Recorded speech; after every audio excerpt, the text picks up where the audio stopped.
Oye, ¿alguna vez nos hemos parado a pensar si lo que oímos es tal cual lo que suena? Porque parece que escuchar es más que el oído vibrando, ¿no? Es como que el cerebro interpreta, reconstruye todo. Justo ahí está lo interesante. Y de eso va la psicoacústica. Es la ciencia que se mete a ver cómo el sonido físico, la onda, se convierte en lo que nosotros experimentamos como sonido, Psicoacústica, suena bien. ¿sí? Y hoy la idea es explorar un poco esos conceptos clave, ¿no? Con base en el material que tenemos. Entender cómo funciona esa magia entre el oído y el cerebro. Perfecto. O sea, la misión es como desarmar la escucha, entender cómo percibimos si algo es agudo o grave, fuerte o bajito, y eso del timbre, que es lo que hace que una guitarra suene a guitarra y no a piano. Exacto. Y también cómo sabemos de dónde viene un sonido, o si estamos en un cuarto chiquito o en una iglesia, solo oyendo. Me encanta. Queremos conectar la física con la experiencia. Eso. Empezaremos por lo básico. Altura, sonoridad, timbre.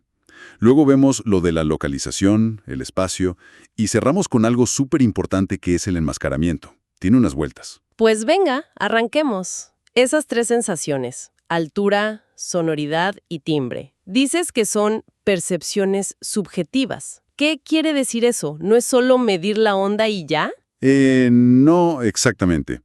O sea, sí, claro que dependen de cosas que medimos, como la frecuencia, la amplitud, cómo se compone la onda, pero nuestra percepción no es un espejo directo de eso. Ajá. El cerebro no es un voltímetro, ¿sabes? Es más bien un intérprete. Construye la sensación con esas señales, pero influye en otras cosas, como está calibrado nuestro oído, digamos. Entiendo, como si el cerebro tuviera su propio idioma para describir el sonido. Y además parece que no van por separado, ¿no? Que una afecta a la otra. Efectivamente, interactúan. A veces la sonoridad que percibes cambia un poquito según la frecuencia, o el timbre te puede hacer dudar un poco de la altura. Está todo conectado. Vale. Pero para entenderlo mejor, empecemos por la altura, lo que en inglés llaman pitch. La altura, vale. Lo de grave y agudo. Como el piano, ¿no? Izquierda grave, derecha agudo. Eso parece bastante directo. Va con la frecuencia. Así es. Esa es la base. Frecuencias bajas, sonidos graves. Frecuencias altas, agudos. Y sí, hay un estándar para afinar. El famoso La central, el A4. Se fijó en 440 hercios. 440 Hz. Ok, esa nota la conozco. 440 vibraciones por segundo. ¿Y si toco el La de arriba, la siguiente octava? ¿Qué pasa ahí con los hercios? Se duplica. Exactamente el doble. 880 hercios. Y si bajas una octava, divides por 2. 220 hercios. Por eso las octavas suenan como la misma nota, pero más arriba o más abajo. Es esa relación matemática. Ah, mira. Y entre nota y nota, o sea, para pasar de una tecla blanca a la negra de al lado, el semitono, también hay una fórmula. La hay, ¿sí? Y es interesante. No sumas hercios, multiplicas la frecuencia por un número fijo. La raíz doceava de 2. Es un poquito más de 1.059. ¡Ustras! Multiplicas. O sea, no es lineal, es... Exacto. Es una progresión geométrica. Por eso, la diferencia en hercios entre notas seguidas es pequeña abajo, en los graves, y enorme arriba en los agudos. Pero a nuestro oído le suena como un paso igual, musicalmente hablando. ¡Qué bárbaro! La matemática afinando la música, literalmente. Totalmente. Es lo que le da coherencia a nuestras escalas musicales. Vale, captado lo de la altura. Ahora la sonoridad. El volumen, vamos. Uno piensa, más energía en la onda, más amplitud. Pues suena más fuerte. ¿Es así? Sí, esa es la relación principal. Generalmente, a mayor amplitud, mayor percepción de sonoridad. Si tienes dos sonidos iguales, misma frecuencia, el que tenga más amplitud sonará más fuerte. Pero, siempre hay un pero, ¿verdad? Porque a veces, si bajo mucho el volumen de la música, siento que los bajos profundos y los agudos como que desaparecen antes. ¿Tiene que ver? Exactamente. Ahí es donde se pone buena la cosa. Resulta que nuestro oído no es igual de sensible para todas las frecuencias. Y eso lo vieron Fletcher y Munson, allá por los años 30, con sus famosas curvas isofónicas. Las curvas de Fletcher-Munson me suenan, sí.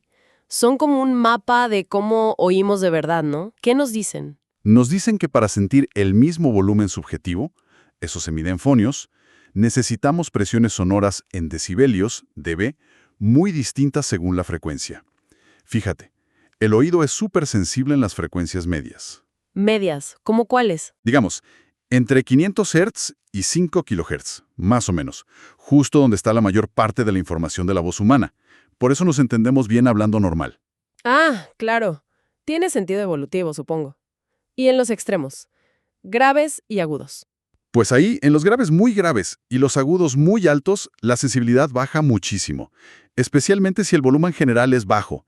Necesitas que esos sonidos tengan mucha más presión física, muchos más decibelios, para que te parezcan igual de fuertes que un sonido medio. Ahí está. Por eso al bajar el volumen, ¡zas! Adiós bajos y brillos. El oído tiene sus preferencias. Totalmente. Y esas curvas también marcan los límites, ¿no? La de abajo de todo, 0 fonios, es el umbral de audición, lo más bajito que podemos oír, que varía un montón con la frecuencia. ¿Y arriba? Y arriba, sobre los 120 fonios, está el umbral de dolor, cuando ya el sonido molesta y, bueno, puede hacer daño. Uf. Y medir en fonios suena complicado para el día a día. Por eso se usa el dBA, ¿verdad? Para simplificar. Correcto. El decibelio ponderado A, dBA, intenta, digamos, imitar un poco esa curva de sensibilidad del oído a volúmenes normales, como de conversación. Le aplica un filtro que quita importancia a los muy graves y muy agudos. Así, el número en dBA se parece un poco más a qué tan ruidoso nos parece algo. Para hacernos una idea, ¿qué niveles son típicos? Veo aquí, 0 dBA sería silencio casi total. Una biblioteca, 30 dBA. Conversación normal, unos 60 dBA. Sí, más o menos. Tráfico intenso, 80 dBA. Y el umbral del dolor, por ahí de los 120 dBA. Hay que cuidarse los oídos, definitivamente. Sin duda. Importantísimo. Y esto nos lleva a la tercera pata, el timbre. El timbre. Eso que decíamos, ¿por qué una flauta y un piano tocando la misma nota la a 440 Hz con la misma fuerza suenan distinto? Es como el color, la personalidad del sonido, ¿no? ¿De qué va eso? Es la más compleja de las tres, la verdad, porque depende de una mezcla de cosas. Lo principal es el espectro del sonido. El de espectro. Sí, o sea, ¿qué frecuencias lo componen? Está la fundamental, que da la altura, pero también están los armónicos, múltiplos de esa fundamental, y a veces otros sonidos parciales, que no son múltiples exactos. Esa receta única de frecuencias es clave. Y también cómo cambia todo eso. En el tiempo. En el tiempo. ¿Cómo cambia? ¿Te refieres a cómo empieza y acaba el sonido? Exacto. La famosa envolvente temporal. A veces se resume con unas siglas, ADSR. Ataque, decaimiento, sostenido y relajación. ADSR. Suena sintetizador. Viene de ahí, sí. El ataque es qué tan rápido llega al máximo volumen. El decaimiento, si baja un poquito después. El sostenido, si se mantiene. Y la relajación, cómo se apaga al final. Piensa en un golpe de batería. Ataque rapidísimo, casi sin sostenido. O un órgano. Puede empezar suave y quedarse sonando. Esa forma en el tiempo es crucial para el timbre. Entiendo, es como su firma dinámica. Vale. Y luego están los formantes. Eso suena más técnico. ¿Qué son? Dijiste que eran importantes para la voz. Son fundamentales, sí. Imagina que el sonido base se genera, por ejemplo, en nuestras cuerdas vocales. Luego pasa por cavidades, la garganta, la boca, la nariz. Esas cavidades actúan como filtros, ¿sabes? Resuenan y amplifican ciertas bandas de frecuencia, siempre las mismas más o menos. Esos picos de resonancia fijos son los formantes. ¡Ajá! Y son los que nos permiten distinguir las vocales. Una A, una E, una I, suenan diferente porque tienen formantes distintos, sin importar si la canta un hombre grave o una niña aguda. La nota base cambia, pero los picos de los formantes se mantienen. ¡Qué bueno! O sea, la A es A por sus formantes, no por la nota musical. Y supongo que los instrumentos igual. La caja de una guitarra, el tubo de un clarinete, crean sus propios formantes que le dan ese carácter. Exactamente. Es como la huella digital acústica del instrumento o de la voz. Un ejemplo claro es el teléfono. Sí, la voz por teléfono suena distinta. Claro, porque el teléfono recorta muchas frecuencias, altera los formantes. Por eso suena telefónica, menos natural, a veces medio metálica. Pierde riqueza, Pero como la relación entre los formantes importantes se conserva un poco, todavía entendemos qué dice la persona y hasta quién es. Tiene todo el sentido. Entonces, el timbre es esa mezcla de espectro, armónicos y eso, la envolvente, ADSR, y los formantes, las resonancias. Normal que sea tan difícil imitarlo perfecto. Es un reto, ¿sí? Y toda esta información, altura, sonoridad, timbre, también nos ayuda a saber de dónde viene el sonido y cómo es el lugar donde estamos. Pasemos a la percepción espacial. La localización. Sí, ¿cómo sabe el cerebro si algo suena a la izquierda, derecha, arriba, abajo? Parece brujería, pero debe haber pistas físicas. Las hay, claro. Y el cerebro es un crack comparando lo que llega a cada oído. Para saber si algo está a la izquierda o a la derecha, usa dos pistas principales. La primera es el tiempo, la diferencia de tiempo interauricular, ITD. Diferencia de tiempo. El sonido llega a una microfracción de segundo antes a tu oído derecho que al izquierdo. Son microsegundos, pero el cerebro lo pilla. Y usa esa diferencia para localizar sobre todo los sonidos graves, las bajas frecuencias. Increíble. ¿Y la segunda pista? Algo con la intensidad. Exacto. La diferencia de intensidad interaural, IID. La cabeza misma hace como de obstáculo. Crea una sombra acústica. El sonido llega un poquito más débil al oído que está más lejos de la fuente. Esto funciona mejor con las frecuencias altas, que la cabeza bloquea más fácilmente. O sea, el cerebro combina tiempo e intensidad. ¡Qué máquina! Combina las dos pistas, sí. Y luego está el efecto Haas, que es fascinante. También se llama efecto de precedencia. Efecto Haas. ¿Qué hace? Imagina que tienes dos altavoces, uno un poquito más cerca que el otro, sonando exactamente lo mismo. Si la diferencia de tiempo con que te llega el sonido de uno y otro es pequeñita, hasta unos 35 milisegundos más o menos, sabes qué pasa. Que oyes los dos. No, no oyes dos sonidos. El cerebro los fusiona en uno solo. Y lo más loco, percibes que ese único sonido viene del altavoz que sonó primero, aunque el segundo sea igual de fuerte o hasta un poquito más. ¡Qué fuerte! O sea, el primero que llega se lleva la localización. Eso debe ser súper útil en una habitación normal, ¿no? Con todos los rebotes del sonido en las paredes. Es clave. Gracias al efecto Haas, nuestro cerebro se enfoca en el sonido directo que viene de la persona que habla, por ejemplo, y no se confunde con las primeras reflexiones que llegan milisegundos después. Prioriza la primera llegada para darnos una imagen clara. Solo si el retraso es ya más grande, entonces sí, oyes un eco separado. Entendido. Eso explica mucho del estéreo y de cómo oímos en salas. Y nos lleva a la idea más general de espacialidad. ¿Cómo sabemos si estamos en un baño pequeño o en una catedral gigante solo escuchando? Ahí juegan varias cosas. Una es la distancia.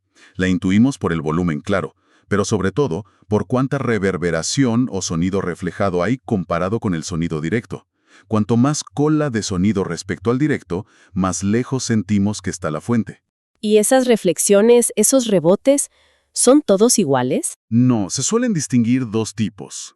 Primero, las reflexiones tempranas. Son los primeros ecos claros que llegan después del sonido directo, rebotados en las superficies más cercanas, suelo, techo, paredes de al lado.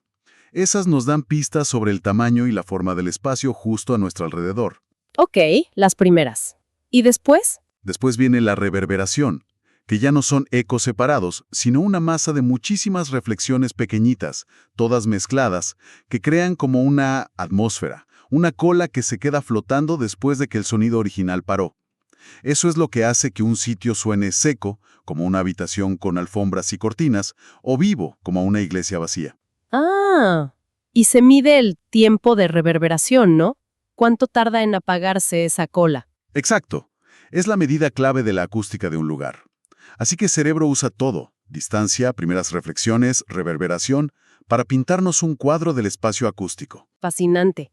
Y también se menciona por ahí el efecto Doppler, el de la sirena de ambulancia que cambia de tono. Sí, ese tiene que ver más con el movimiento. Si la fuente se acerca, la oímos más aguda. Si se aleja, más grave. Es otra cápita de información espacial.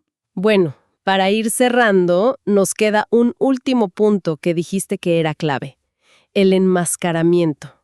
Suena a que un sonido tapa a otro. Esa es la idea, sí. El enmascaramiento pasa cuando un sonido, el enmascarador, hace que otro sonido, el enmascarado, sea más difícil de oír o imposible, aunque normalmente sí lo escucharíamos. El ejemplo típico. Intentar hablar en un concierto, ¿no? O en un bar con mucho ruido. La música o el barullo tapan la conversación. Exacto. Y lo importante es que no es solo que uno sea más fuerte y ya. Es algo que pasa dentro de nuestro sistema auditivo. Es un fenómeno perceptivo. ¿Cómo funciona entonces? Pues básicamente un sonido fuerte hace que nuestro umbral de audición suba temporalmente para las frecuencias que están cerca de él, sobre todo para las que son un poquito más agudas que él. Cuanto más fuerte es el sonido que enmascara, más sube ese umbral y más ancho es el rango de frecuencias afectadas. O sea, es como si el sonido fuerte hiciera que el oído se volviera sordo momentáneamente a sonidos más débiles en esa zona. Algo así, sí. Es una propiedad del oído. Y fíjate qué curioso, esto que parece una limitación, tiene unas aplicaciones tecnológicas brutales, como en la compresión de audio. El MP3 y todo eso se basa en esto. Totalmente. Los algoritmos de compresión como MP3, AAC, etc., analizan el sonido. Usan modelos psicoacústicos, basados en el enmascaramiento, para detectar qué partes de la señal de audio es muy probable que no vayamos a oír de todas formas, porque quedarían tapadas por otros sonidos más fuertes. Y entonces eliminan esa información, o la reducen mucho.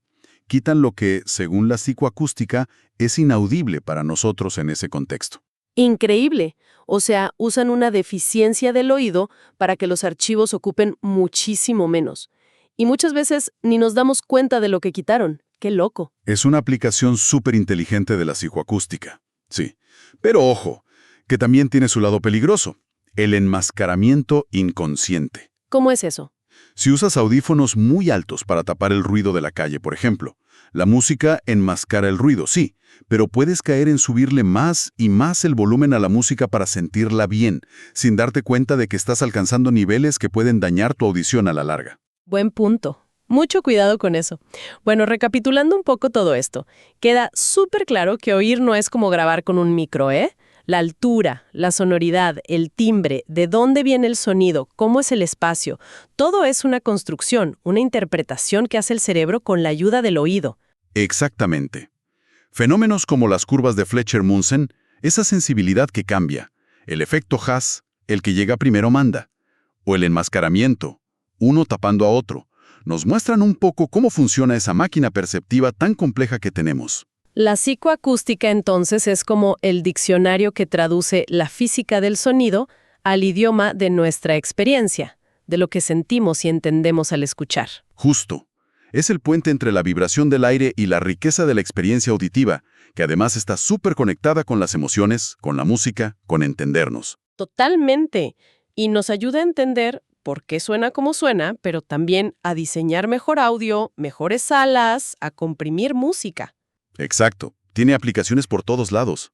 Y me quedo pensando ahora con lo del enmascaramiento y el MP3. Si nuestro oído activamente filtra y descarta información sonora que considera irrelevante porque otro sonido la tapa, ¿qué otros aspectos de nuestra percepción, no sé, la vista, el tacto, incluso cómo pensamos, podrían estar haciendo algo parecido? Filtrando la realidad, simplificándola sin que ni nos enteremos.